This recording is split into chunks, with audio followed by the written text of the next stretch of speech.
For Complex News, I'm Natasha Martinez. And as we move closer to not only the end of the year, but also the end of the decade, we figured why the hell not add one more year-end list to your pile of content? Which brings us to memes. Not only are they how most of us emotionally stunted individuals communicate, but the distribution of memes moves at a dizzying pace.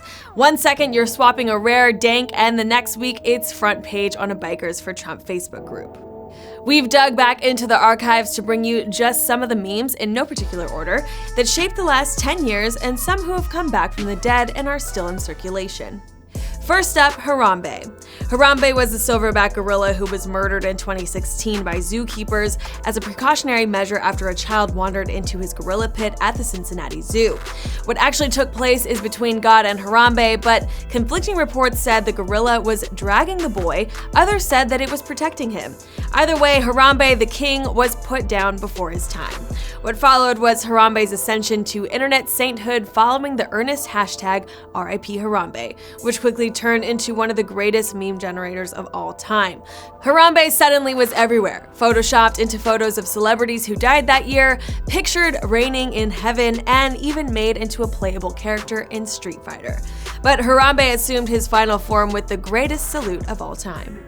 2013 might as well be 1913 considering how long ago it seems, but 7 years ago it was impossible to avoid Doge. Pronounced with a soft G, was at its most entry-level an image of a Shiba Inu dog staring at a camera with vaguely inspiring positive affirmation neon text. What followed was an insufferable deluge of the meme leading to the dog's face becoming the mascot of a form of cryptocurrency before the eventual passing of the original Shiba. Up next, one that depleted far before its time and I wish could come back into circulation, Crying Jordan. The versatility of the meme alone makes it one of the greats.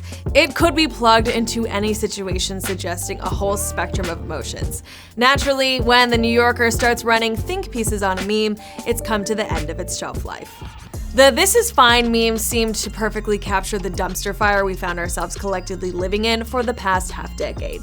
Originally taken from an issue of the webcomic series Gun Show illustrated by Casey Green and published in early January 2013, the cartoon was the perfect way to display your utter helplessness in the face of political, ecological, and environmental ruin that diluting yourself to everything will just sort of work itself out.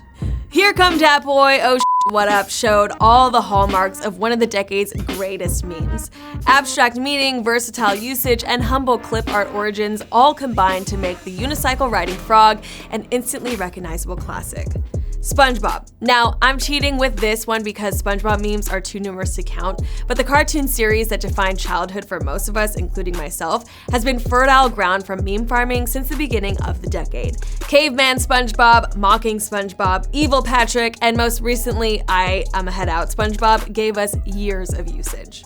Originally captured from a video game playthrough, the GIF of blinking white guy captured the incredulous shock and realization of everything from being buried alive to being the face of meme format resurgence. The actual guy, Drew Scanlon, even wound up on ABC News to talk about being the face of the meme. Pointing Spider-Man was so good it even got a cameo in a post-credit scenes in Spider-Man Into the Spider-Verse. Look, we can do this until the end of time, but we wouldn't be doing our job if we didn't include this classic from 2014, Lance Stephenson blowing in LeBron's ear. And if we're keeping things firmly in the mid-2010s, a meme that hit critical mass and was later adopted by some of the worst people on the internet, well past its sell-by date, was the Kermit sipping tea, aka But That's None of My Business. Originally part of a Lipton tea campaign, the image was slapped with text and took on a life of its own. In addition to introducing larger, predominantly white audiences to the terms spilling the tea or just the tea for sharing gossip, the Kermit meme evolved faster than most could keep up with. The 2014 meme shape shifted, becoming more arch, abstract, and absurdist since its premiere.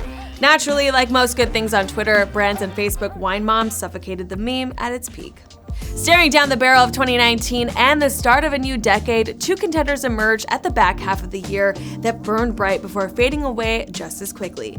Todd Phillips' The Joker was unavoidable before, during, and after its release.